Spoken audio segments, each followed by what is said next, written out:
this evening. Welcome back to another episode of The Don's Favor here on Forever I Love Atlanta Sports Podcast.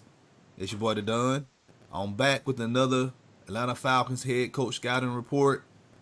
I brought on the crew from Jets, Knicks, Jets, etc. Yeah, That's the Knicks, correct. Jets, etc. podcast. Okay. All right, y'all go ahead and introduce yourselves and let everybody know who y'all are and where y'all from, where they can find y'all. Go for it, John. What's up, guys? This is John and Alex from the Knicks, Jets, etc. podcast. Two attorneys hanging out in New York City. I'm here, college boys, law school boys. We write for the Knicks. We write for the Jets. You could find us on Apple Podcasts, Spotify, anywhere you could hear any podcasts. And hit up Alex. Tell us where you could find your writing, Alex. Yeah, so you can find me on Twitter at Tradacaster101. You can check out my writing at Hoops Habit, part of the Fansided Network. And make sure to check out our Knicks, Jets, etc. podcast. We cover Knicks and Jets all day long, baby. Two diehard fans. All right. Thank y'all for coming on. You know, I know it's been a long season for y'all. Look, it's been a long season for the Falcons too. So hey, we struggling together, man. We struggling together. But hey, everybody out there, if you're new to the channel, you already know what to do. Hit that subscribe button. Also, hit that like button. Share this content out with Atlanta sports fanatics. And hit us up in the comment section. As always, come holla at your hometown sports podcast. All right. So the topic for the show today is Rex Ryan. I'm already getting hate replies from the because I posted it in so many Facebook groups, and I got somebody, Jay Shannon. He said, "Too late. 6 years ago, I was all for it." Okay, whatever. Edward, he said, "HE double hockey sticks, no." Okay, but look, you guys. I understand some of y'all are biased. Y'all are very opinionated. Y'all very deeply in y'all emotions about what he did with Buffalo and his last, year or two with the Jets. But you got to look past that. You also got to look at everything he done before, he was a head coach. All right. Let's look, he was a son of Buddy Ryan. All right. Hall of Fame. Coordinator for a long time with the Chicago Bears, and then he had his own head coaching gigs with the Eagles and the Arizona Cardinals. Did well with those teams. He just couldn't get them over the hump. Now, let me go and pull this up real quick because I normally get them. I can see why you began some hate mail posting about Rex Ryan after he's just dancing on national TV, quote unquote, with his basketball moves. So he's not really good look right now. Yeah, I know, man. It's crazy, man. it is. But man, that just, you got some fans, man. They just don't understand. Like they, I don't know, man. It's crazy.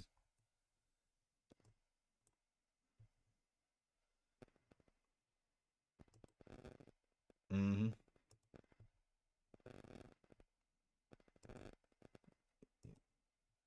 Yep, really. You posted, man. But, the Ravens, man, they just a good organization, man. They know what they doing. They always have success. They may have a down year here or there, but, they always is in the conversation when it comes to, playoffs. So, but Rex Ryan, he started coaching at Eastern Kentucky in 1987 as a grad assistant who was there for a couple of years. And then he went to New Mexico for a year. He became the assistant head coach and the defense coordinator there. Then he spent 3 years at Morehead State as a DC. Then he went out there to Arizona, his first NFL gig with his dad.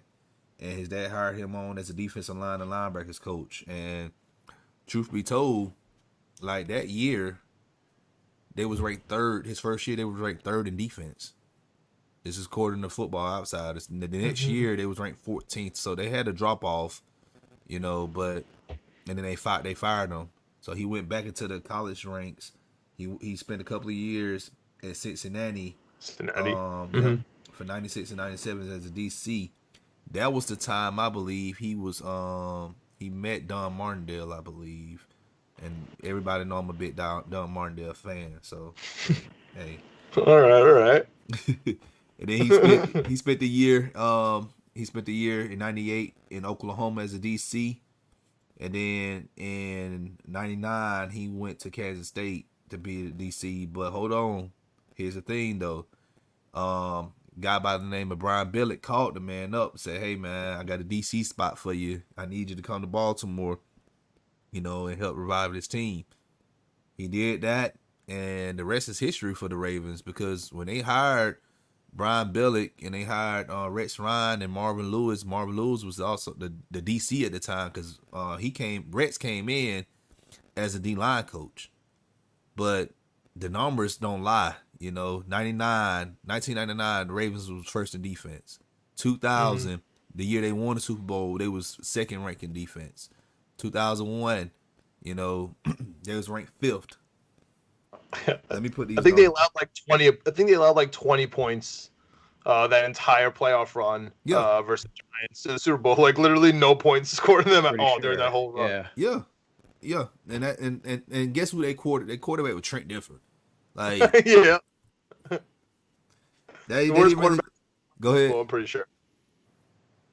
What'd you say? Worst quarterback to ever win the Super Bowl? Yeah, him or Nick Foles, one or the other, or you can say Joe Flacco. Joe Flacco was up there as well.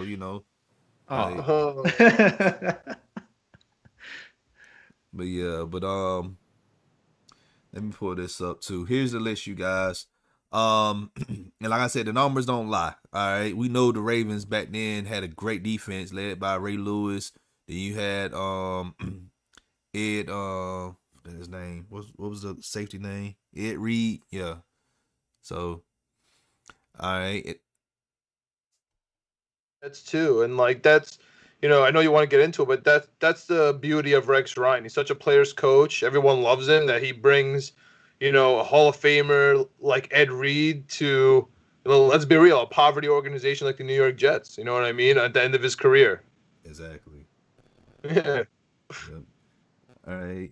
And then 2002, they was ranked 7th. 2003, they was ranked first again. And then in 2004, they was ranked 2nd. And he got promoted to be the DC for the Ravens, and he was ranked 6th his first year as a DC. 2006, he was ranked first. That year, he won the assistant head coach of the year award. All right, and then in 2007, he was ranked 6th. Now Brian Billick was fired that year after that season, and he wanted that job. They didn't give him They didn't give him the job. So John Harbaugh came in and just kept him on the team. Now the Falcons did interview this man, but they went with Mike Smith. I don't know why, but we did. The Jets and the Falcons are usually shopping on the same aisle for head coaches, it seems like. Man, I don't know about that. We interviewed Dan Quinn. We interviewed Dan Quinn. Yeah, and we also interviewed Todd Bowles as well. But Adam Gase, oh man, we're shop. Oh yeah, Adam Gase is that's an anomaly. This is a very unique situation. Very unique situation. Oh man, so he stayed in Baltimore for the 2008 season. Had them ranked at 2nd overall. All right, in total defense. Now we'll get into the nitty gritty. When he finally got his cut as a head coach in the NFL with the New York Jets. All right. 2009, that offseason, I remember, because y'all drafted, y'all only had like 3 or 4 draft picks that whole draft. Yeah, because we traded up for the Sanchez. It looked so promising in the beginning, man. Everything not great only drafted him. Oh man, we trade up for the Sanchez. We get Rex Ryan, who's like the loudmouth. You know what I mean? Like we're ready to go. He's like talking about Bill Belichick and the Patriots in his press conference. Like we're all hyped. Like we were ready to go in 2009. Mm-hmm. Cause y'all had a quarterback battle in camp. And then y'all went, I forgot. I know he played for Mark Brunell? No, it wasn't Brunell. It wasn't Brunell. It was I forgot his name. Clemenson? I forgot his name.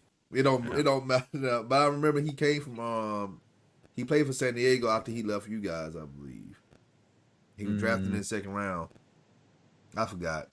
But oh, my count. It's a brain fart, but it'll come back to me.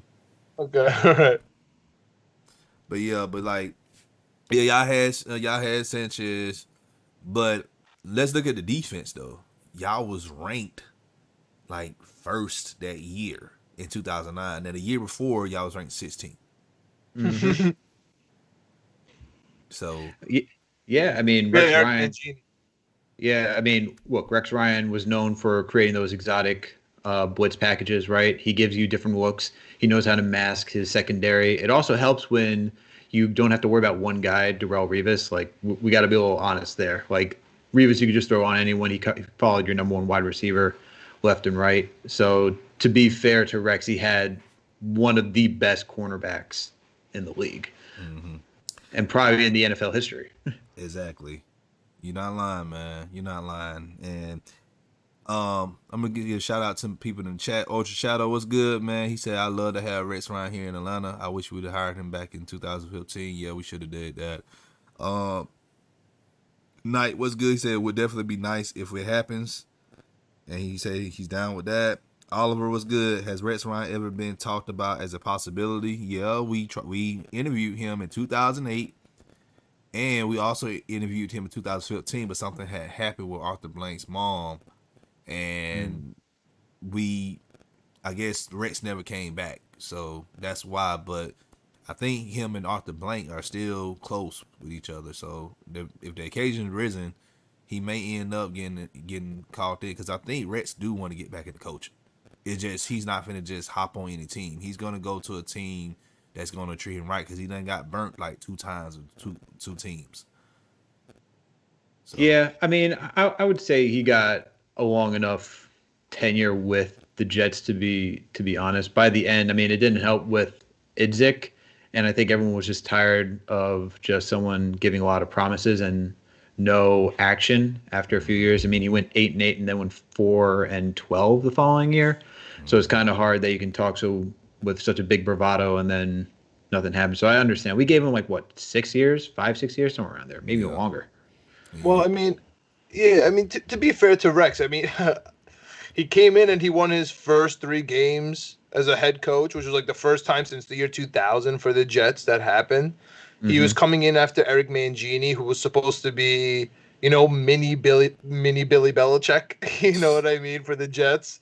And he was supposed to come in here and, act all cool and hard and with these super game plans, which was basically he was the Adam Gase of defense. That's just what it was. Mm-hmm. And Rex Ryan came in here and you're totally right. He has his exotic blitz packages and he was killing it on the defense and he was a rah-rah guy and he was, exactly what the organization needed. But we traded up for Sanchez and we put the entire organization on Sanchez's shoulder. We were like, hey, man, we're going to take care of the defense. We got this, and you have to take care of the offense. And Rex Ryan doesn't develop. Quarterbacks can't develop an offense. So, that's the real issue with Ryan. Okay. All right. Now, I'm reading Oliver. He said, I'm talking about right now, his name's being talked about as a possibility. I don't know, but I wouldn't put it behind me. Because you talking about proven defensive minded coaches. Rex Ryan's at the top of that list. So, for sure. You can't. I'm not gonna say you're not gonna get any better than that, but that's pretty much it. Him or Don Martindale. Those are the two. When we talking about the Falcons' defense has been historically bad for a long time. You need someone to come in here who can pretty much turn us from worst to first. So, Edward, man, come on now. Now you trolling. He's sitting up here saying the next head coach for the Falcons, he talking about some Josh McDaniels. No. Oh, no. Oh, man. No. Patriots Josh McDaniels. I don't know if you want all that. Exactly. We saw what he did out in Denver. I mean, this is the same. We're talking about the same dude who took Tim Tebow and traded Jay Cutler. You really want that? Exactly. And we talking about the same guy who said verbally he was going to go to Indianapolis, and after he lost the Super Bowl against the Eagles, the man said, "Oh no, I'm good. I ain't going." Left the team hanging. I don't know if that's the guy you want. He has to be promised a job in New England after Belichick. He has to be promised the reins to that for at least 1 year. Man, I do not want Josh McDaniels nowhere near this team. Oliver said, I hear people saying Eric B a lot, but damn, man, who couldn't coach that offense is loaded. Yeah, anybody can come coach the offense, but you got to think about the defensive side of the ball. That's where we keep getting confused at. That's why a lot of people, we don't need no more defensive-minded coaches because, we had 2 of them, they failed. Okay, those other 2 guys, they were never proven. We hired these guys because what they done. We hired Dan Quinn because, he was defense coordinator for that historic defense with the Seattle Seahawks. Okay, well, look at Dan Quinn for the past few years. We had a Super Bowl berth, and we went and we lost. And look at Pete Carroll. Yeah, they haven't been back to a Super Bowl, but they've been consistently been good. They've been having winning seasons. All right, for sure. And y'all know about Mike Smith, like same thing. Like Jack Del Rio, he's a good defensive minded coach. It just the Raiders didn't give this man a chance. They wanted to give John Gruden the keys to the city. So hey, it is what it is. But you just can't. Hey man, go ahead. No, go ahead. We're shopping in the same aisle again because, we're talking about Eric B coming to the Jets, and we're having the same worries. Like, what's Andy Reid and what's Eric B? Because we've interviewed him last time, and they chose Adam Gase over him. You know what I mean? So what's going on there? So we're as for the Jets, we're just as skeptical as you are about if he could actually not only run the offense, like that's a minor question, but now on the other side of the ball, a head coach needs to run both sides of the ball, right? And I'm worried about that for Eric B. And then that's really been the problem with Rex Ryan. But to be fair to Rex Ryan, he had Mark Sanchez and then Tim Tebow towards the end. You know what I mean? So what do you want the man to do? Exactly. Yeah. You guys got to it's the thing about it is, you guys, I did a show on Airbnb, and the guy said that he's not calling the plays in Kansas City. So that's a concern. He's not calling the plays. If he's not calling the plays, that's, you're taking a gamble on someone who you then are just hoping is just learning from Andy Reid and then can just implement that same type of offense, right? If he's not actually calling the same play, if he's not actually calling the plays and designing the plays, you're literally hoping like that he can just take whatever Andy Reid did and watch him in the coach's room and whatever and say, you know what, I know what you did. I get that whole concept and I can just bring it to Atlanta. But I think like the Falcons have been good on offense. Like you guys are still good on offense. You're putting up points for the most part. It's really just been the defense that has been the Achilles heel of this team for a while. Exactly. But yeah, and you're right about that. It's been the defense, but people got to learn their lesson. Look at the Dolphins. Dolphins never learn. All right. They hired Joe Philbin, who was the offense coordinator for the Green Bay Packers after they won that Super Bowl. And what did he do to them? Ran them down in the ground even further. And then after that, they hired Adam Gase. All right, and Gase was the offense coordinator for Peyton Manning.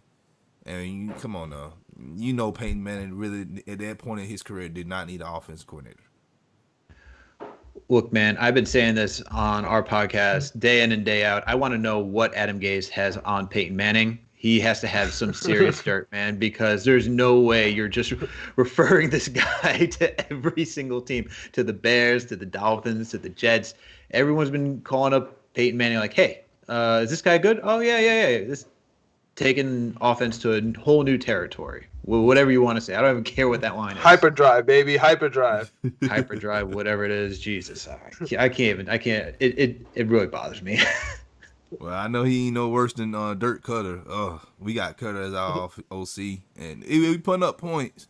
But the man, like this past game this Sunday, all right, we was up 34 like 10 at one point in the fourth quarter.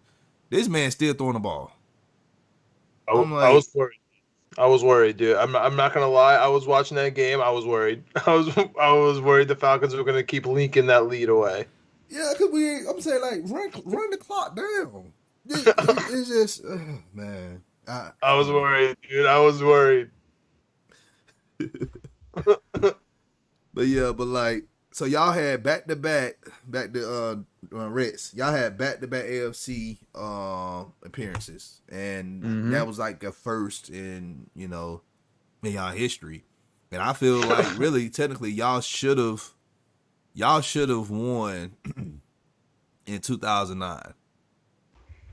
Y'all should have won. This is like PTSD, man. This is PTSD because like this is probably, to be honest, like why we love Rex Ryan so much. Besides his dad, you know what I mean, the family tree, him being here for the only Jets Super Bowl, right? He has really been our only positive, like, smell in the playoffs, like Super Bowl sites, like has been with Rex Ryan. Like that those wild card games, man, with the Chargers and then with the Steelers, like those games were unreal. Like, and probably I don't know about Alex, but for me, probably like the highlights of what I could remember in the last decade or two, but from the Jets, right? Like it goes from Keyshawn Johnson, Chad Pennington, like, and then you just skip a bunch, right? And you get like a little bit of Kirk Smart, and then you just get here, like you just come here, and then like now it's foggy again. Like that's it. That's the Jets. I was a big fan. I was a big fan of Santonio Moss, and then y'all had Jericho Cotry. I was a big fan. Oh man, don't get me started on Jaco. Oh my God, that was, if we really want to get, now you're really triggering me for like how I'm going back down the memory lane, because for 2009, 2010, it was two consistent teams. The only addition we made for Mark Sanchez was Santonio Holmes from 2009 to 2010. And that receiving core where you had Dustin Keller, Jaco, Braylon Edwards, then you add Santonio Holmes, who was on suspension for the first couple of games in 2010. That was his core. He was comfortable with that. Then when we go to, and this is where I think Rex, this is the problem because we had Tannenbaum, who was ready to shop in free agency. We then get rid of Braylon Edwards. We get rid of Jericho Cotry. We remove Sanchez's, like, his comfortable weapons, right? And then replace him with Plaxico Burress, who had just come back to the league. And on top of that, we get Derek Mason, who's ready to just walk out the door and retire. Like, let's be real. And then we're expecting Sanchez to get a new connection with these guys who's in year one. And we went 8-8, but still, it was so tough to even to even ask Rex to do something like offensively, because we also had Shoddy, who were killing, who's now doing well in Seattle. But the other thing is that it was put onto the team too to make Sanchez the guy. The first 2 years, it was a clear 50-50 split, or 51-49, like run the ball. Like we had Thomas Jones first year, then we had LT and Sean Green just doing work. Yeah. And those guys were holding it down. And then the following year, it's like, all right, we got to get Sanchez to start throwing the ball, and we got to like shift it to be more of a pass happy offense. And that was just, you're asking the team to become so pass happy with a new wide receiving core to a certain extent. And I just found that to be difficult for Rex. And so I don't think it's been fair for Rex when he had during his Jets tenure, because after that, if we really want to get into it, was when we gave the shotgun marriage to him and Idzik, and that was just a disaster, like absolute disaster. Yeah, I blame him a little bit more though for 2011 than you, Alex, because I know we had LT, but like Rex Ryan like called for the Super Bowl for the Jets the whole year before because of the AFC Championship. He was like, "Oh, we're gonna win the division. We're gonna go to the Super Bowl. We have LaDainian Tomlinson. Like we're ready to go." And like he couldn't even control his locker room, right? Like we were benching Santonio Holmes in the regular season clinching game, versus the Dolphins. I remember that game. We were like, "Yo, I hate this guy. He can't even run a route. He's like freaking out. Like just bench him." and we're here trying to make the playoffs. Like, that's not a head coach. You know what I mean? Like that's the issue I was having with the whole thing.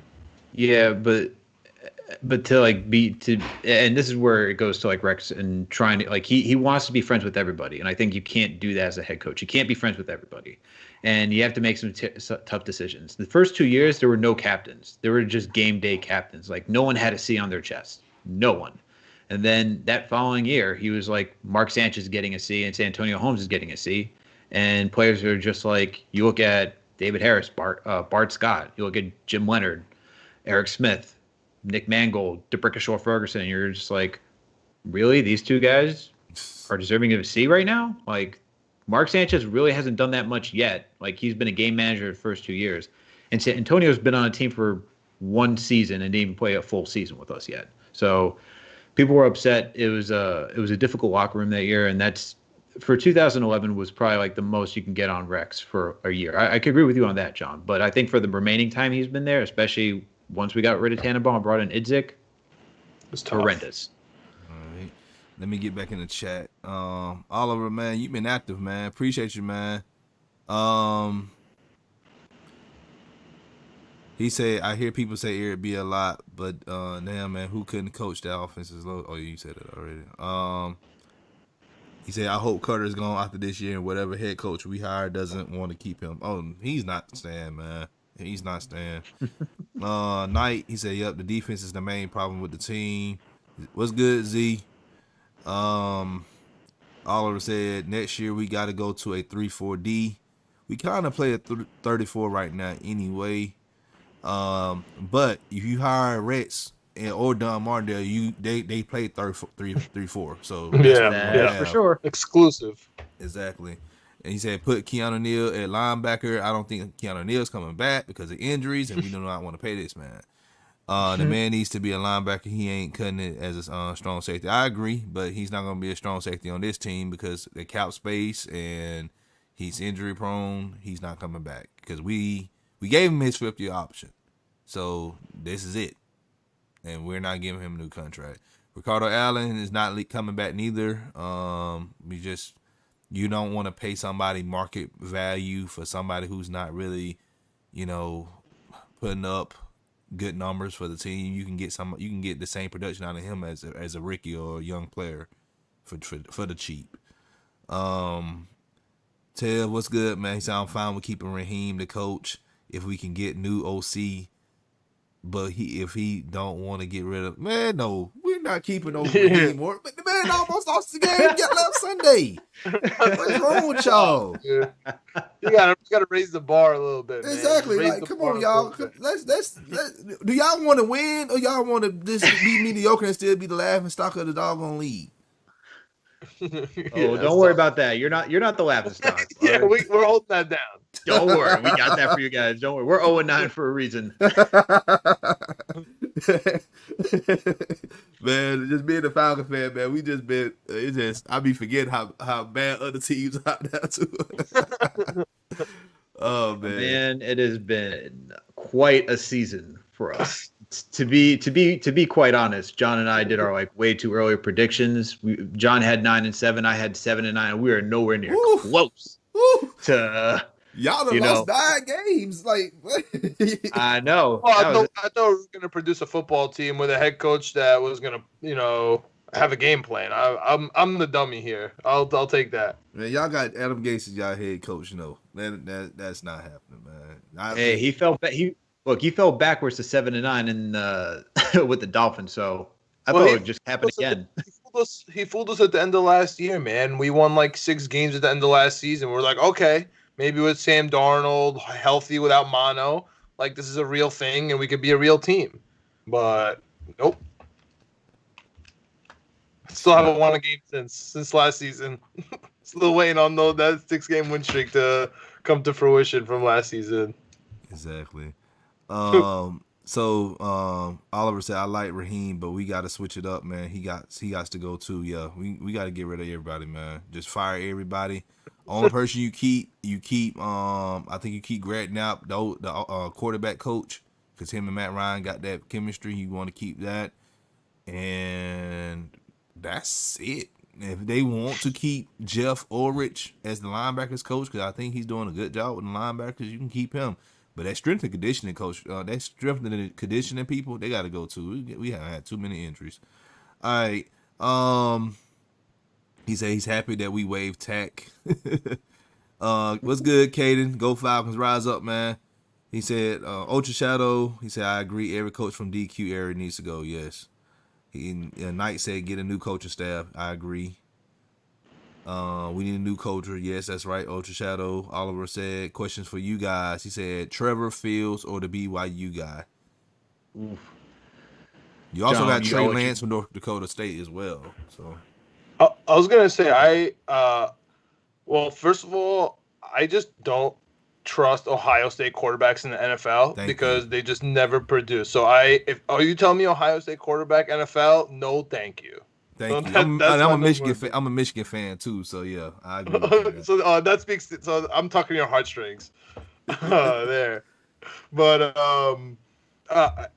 personally, of course, Trevor Lawrence #1. But I really like Trey Lance, man. Trey Lance has been playing some really good football. The only thing that bothers me is that he's at North Dakota State, and that's where Carson Wentz is from as well. Mm-hmm. So, like, I just get, like, quick PTSD when I watch. I'm just like, what am I watching? Am I just watching Carson Wentz? But that's really a lazy comparison because he really looks good out there. I think he could be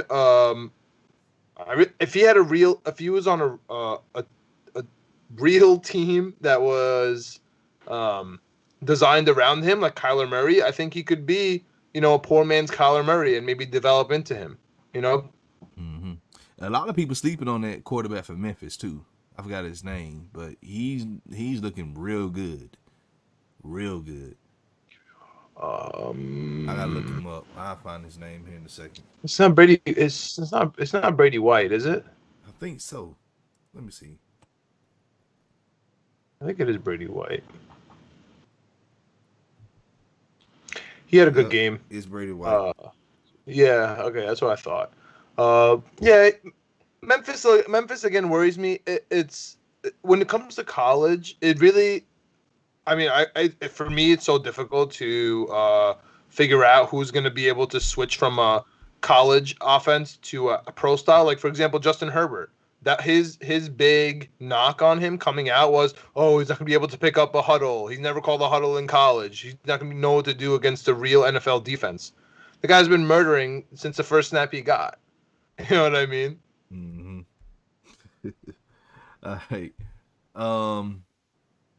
Tell says, so if he can get us to the playoffs, you still get rid of him.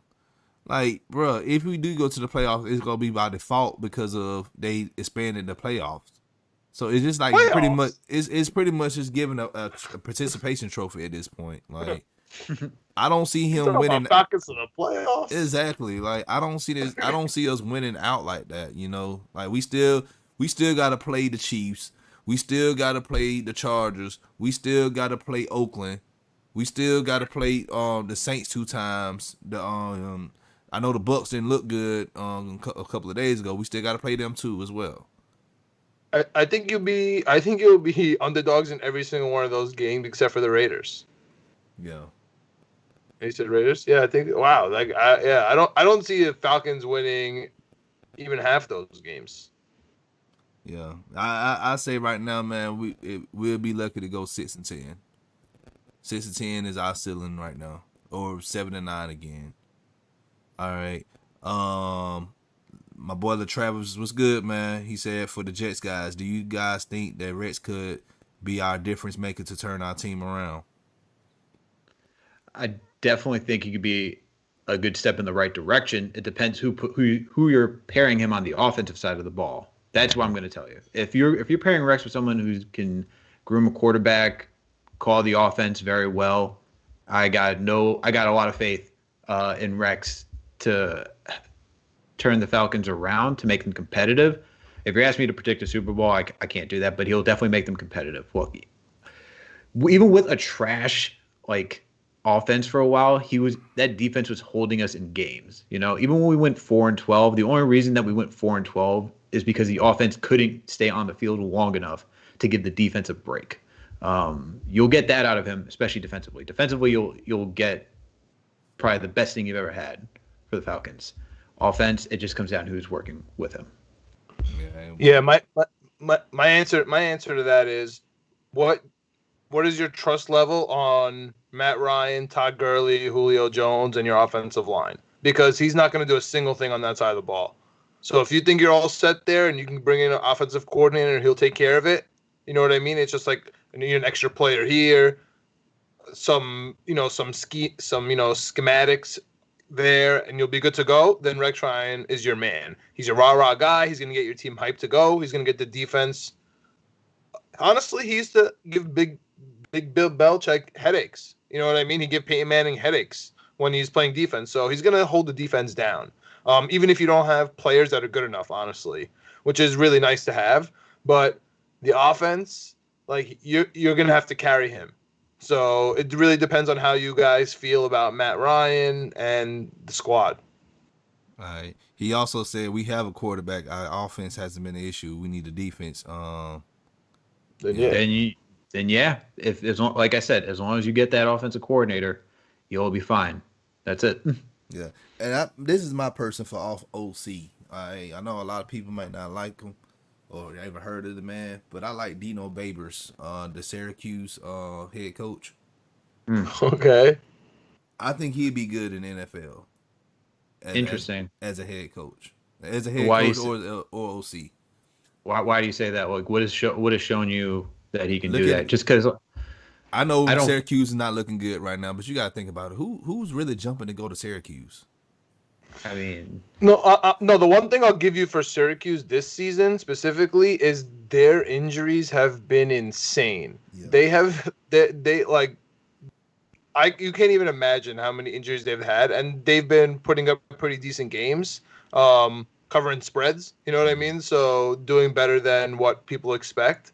So from that perspective, I'm with you, and he does make them kind of relevant. And like you said, who's getting recruited to Syracuse? Exactly. And you got to think about this too. You know, he did develop Jimmy Garoppolo in college. He was at East Illinois.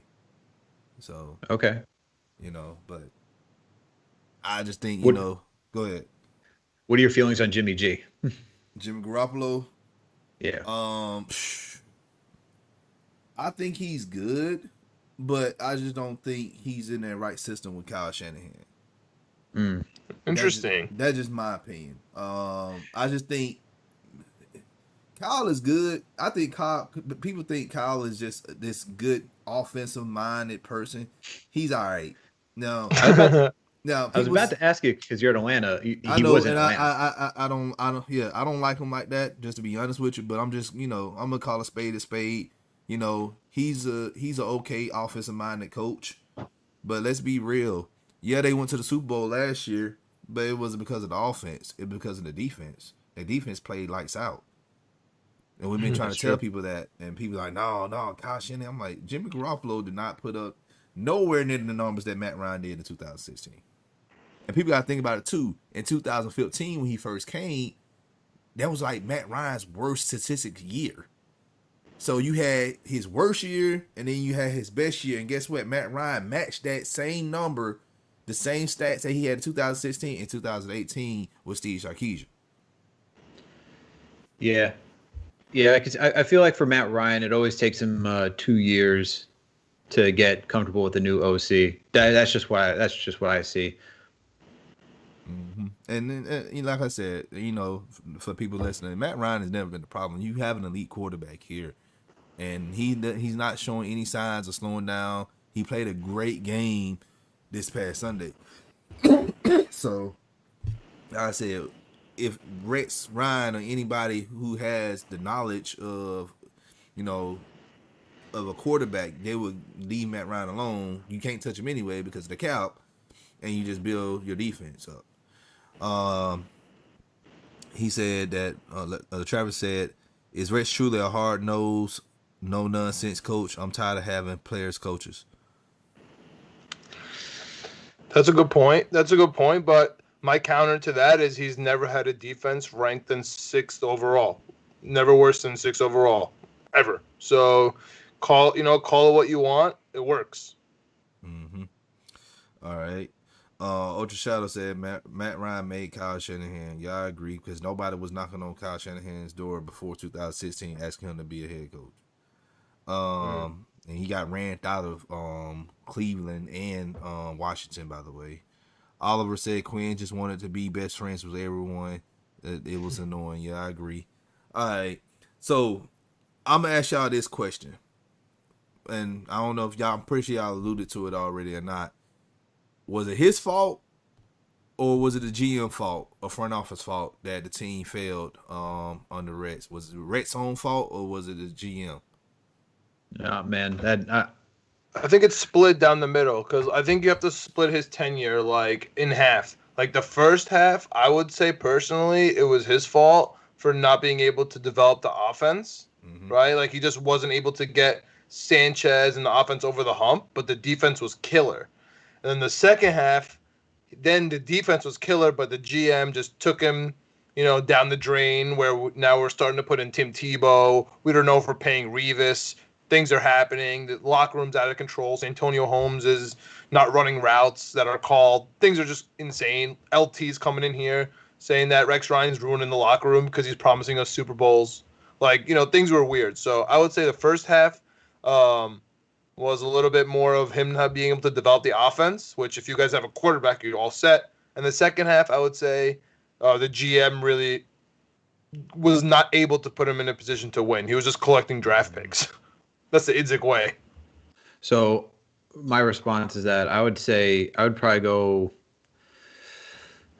55-45 on the 55 being the GM's fault, 45 on being Rex's fault, just because, as John alluded to, there's aspects of Rex as a coach with the Jets, and he got more leeway because Woody Johnson just loved the living daylights out of Rex. That's why he kept him and hired a new GM, because Woody didn't want to let him go. The first 2 years obviously were great. Second 2 years, lackluster. You went 8-8, 6-10. The thing was that 11-12 with Mike Tannenbaum really had a thing with free agents, man. He really had a free agency like spending, and I don't think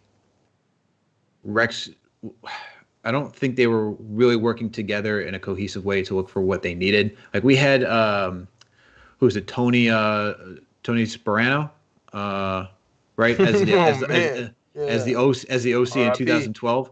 Yeah. Rest in peace to him, man. And I just can't forget. We're gonna make everything vanilla. And boy, vanilla is being polite and gentle for what that offensive was. Because I remember watching the 49ers, and we were trying to do the same thing the 49ers did that year with Kaepernick and Alex Smith, but we just couldn't do it. I really blame Tannenbaum for getting rid of our wide receivers for Mark Sanchez. I blame him, and just like saying that we needed to make Sanchez the guy to be the quarterback so soon, where we didn't really develop him. And then on top of that, we put a lot of faith in like Sean Green, who at the end wasn't that good of a running back. We just didn't get the right guys to fit around Mark during his tenure. And then when we got Geno Smith under Idzik he couldn't even draft, man. He was just trying to save money and couldn't draft. And it was just a nightmare, because what was an okay like max with Mark Sanchez became like horrendous with Idzik. No wide receivers. I don't even remember who our running back was, to be honest with you, because all I know we had is Bilal Powell, and I don't even remember who else we had, to be honest. That offense was so anemic. It was disgusting. Like, just I did not like watching that team. And I blame that on Idzik, because Ryan and Idzik did not like each other. You could just tell they did not like working with each other. And that's why, for that, it was shocking that we even went 8-8 with Geno Smith. And that was really a testament to Rex just coaching the defense. And then who was the offensive coordinator that year? I believe Rex got burned out with that. And he did. And it carried over when he went to Buffalo. He did. And it was Marty Morningweg. And we did okay. Marty was doing okay with Geno Smith. He made him work. I don't know what was going on, but then I think it was the following season that we switched it up again. And this is another Idzik issue. Idzik Yeah. Oh no, we kept it consistent. Okay. Yeah. No, we kept Marty Mornway for one more. Marty Morway, the same guy who said that Mike McMahon was gonna turn a Detroit line. Mike McMahon and then Joey Harrington drafted Joey Harrington, I believe, saying that they was gonna win something with this. Oh man, come on. Yeah. I mean, yeah, and you know, and not only was he burnt out, but this happens a lot where the GM and the coach have different trajectories, right? Like Rex Ryan is just trying to win now, win now, win now, so that he can keep his job next year. Idzik is like, hey, I'm just trying to collect as many assets as I can so that I could like not be wrong. I could have less chances to be wrong. You know what I mean? So I could just like keep getting draft picks for the next couple of years and hopefully drags out like 3-4 years.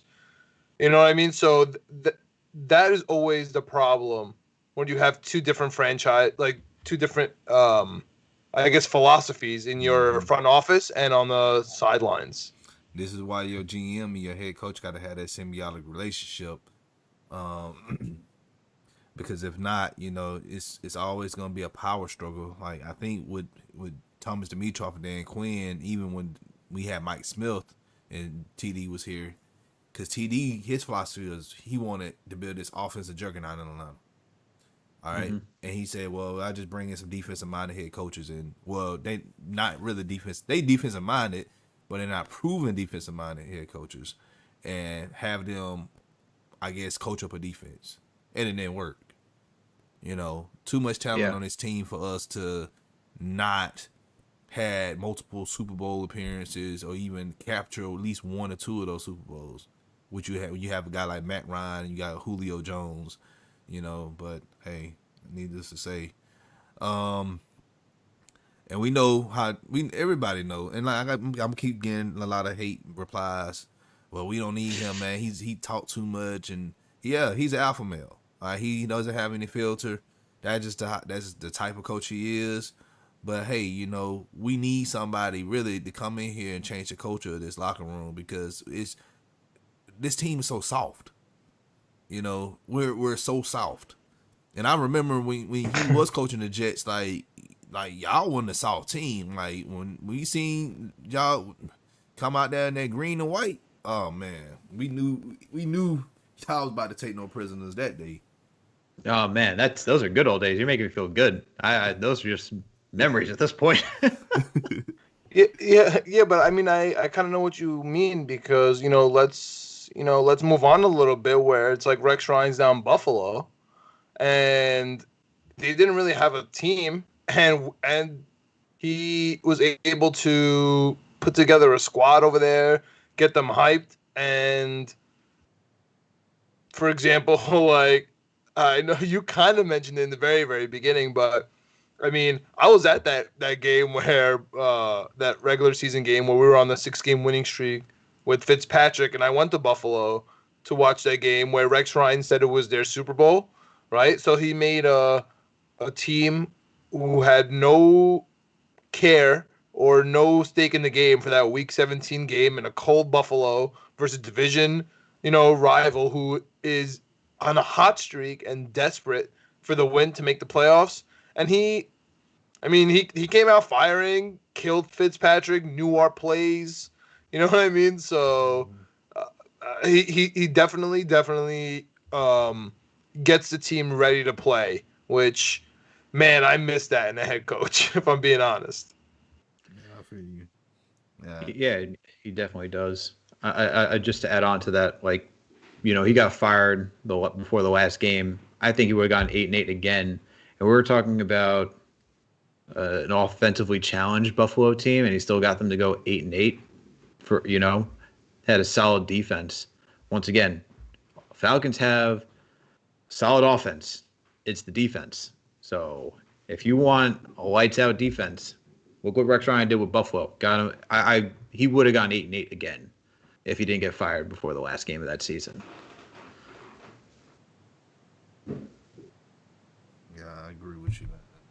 It's just my thing is we as Falcons fans, we have to be real with ourselves and take a chance take a chance on a guy like Rex Ryan, or take a chance on a guy like Don Martindale or Dennis Allen or Matt Ephraim, the DC out there with the Colts. These guys are proven, you know.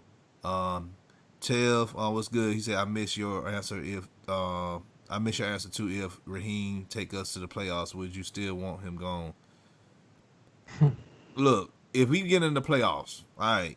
If they make it with 8 teams in the playoffs, which I hate. I liked it at 6. They should have just kept it at 6. More competitive. All right. At this point, I think they trying to be like the NBA. They're gonna end up having 10 teams in the playoffs at one point. I don't know why, but whatever. If we make the playoffs, and if we get bounced out the first game, he still need to be fired. Because you made the playoffs by default because of them expanding it. That's my take. But I just feel like we just need a new culture. We're bringing in a new GM anyway. And 9 times out of 10, when you bring in a new GM, normally the coach doesn't stay. You bring in a whole new coaching staff. So, Travis, he said that's exactly what I'm saying. If Rex can make a team look significantly better with a lack of an offense, imagine what he can do with our offense and his defensive powers. Yeah, I mean, Rex would definitely. He'll definitely improve that defense. He'll definitely get the Falcons going. As one, like the caveat always is like, if your offense stays the same, he will get that defense going, and that Falcons team, definitely be making the playoffs. Definitely be competing in that NFC South. Mm-hmm. And especially the Panthers. They don't really have an answer at quarterback yet. I know it can't. I don't know if it's going to be Teddy Bridgewater. I don't think it will be. Drew Brees is slowly moving his way, getting his foot out the door. He's got to retire at some point. And same thing with Tom Brady. Tom Brady is just a flash in the pan. Like, there's no way Tom Brady is going to be playing until he's 50 years old, okay? And if he is, my God, please just stop. I've seen enough. Exactly. So, but I think that's. He said. Travis said our new GM has to be able to draft well and sign the right free agents. Yeah, I'm gonna start scouting GMs as well. So y'all be on the lookout for that as well too. So, I guess give that's Louis Riddick a call, man. Huh? Give Louis Riddick a call. Get him out of that Monday Night Booth. No, man, no. Do you know this is the same man that made the dream team for the Eagles? What did they do? Yeah. And what did they do? Miss the playoffs. Oh, man. Vince Young, baby. Man, no. Classic. LaTravis said, hell, I'm tired of looking at him too. I'm trying to figure out who you talking to. But anyway, yeah. Taylor said, I feel you, but we got to think, will Arthur Blank really get Rex Ryan? I just don't want us to get a defensive coach and the offense become ass. Well, it's not going to become like that if you have Matt Ryan and Julio Jones and you still have offensive line on your team.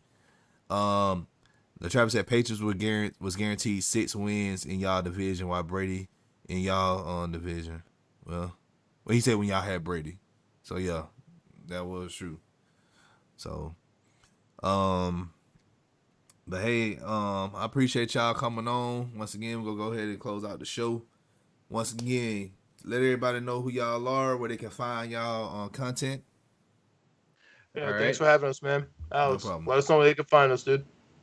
All right. So once again, I'm Alex Chateris. This is my buddy, pal, John Malika. You can find us at Knicks, Jets, Etc. podcast. You can find some of my stuff on Hoops Habit if you want to follow basketball, or if you're avid basketball fans. I read about the Knicks, got stuff coming out about the Nuggets and soon to be the Celtics.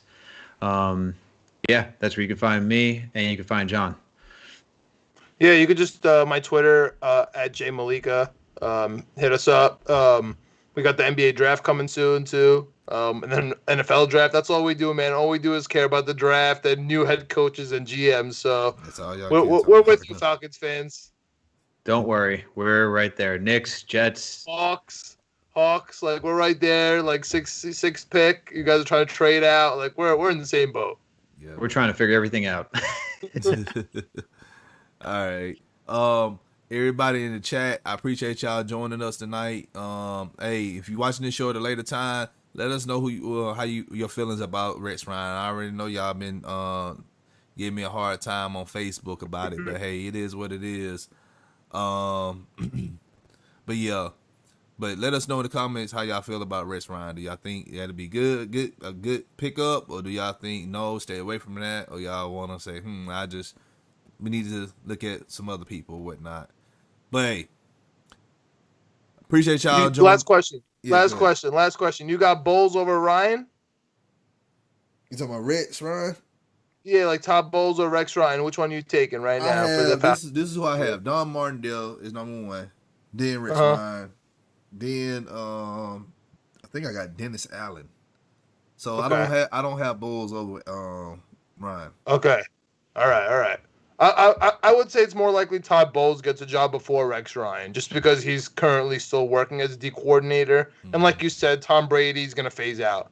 So exactly. I would be less surprised if Todd Bowles is there, more surprised if Rex Ryan's in Atlanta next year, personally. Yeah. Well, I had somebody come on the show that talked about Todd Bowles, and they said that they think Todd Bowles is not leaving Tampa Bay because his son just started high school there. I'm like, bruh, that don't make any sense. Head coach, man. Exactly. Head coach. These guys move all over the place. No one cares about that. Exactly. Talk about he's real friends. He's real friends with Bruce Arians, and he don't want to coach against Bruce Arians 2 times a year. I'm like, who cares? It's exactly who he wants to coach against. Actually, probably knows the defense already. He's good to go. Yes, that's like a perfect storm right there waiting to happen. Yeah. But yeah. But once all right, so if y'all new to the channel, y'all already know what to do. Hit that subscribe button, hit that like button, share this content out with other Atlanta sports fanatics, and hit us up in the comment section. As always, come holla at your hometown sports podcast. This is the Don with the Don's favor, the official head coach scouter for the Atlanta Falcons. I'm out. I'll see y'all tomorrow with another episode of Rivalry Week. Peace. Later.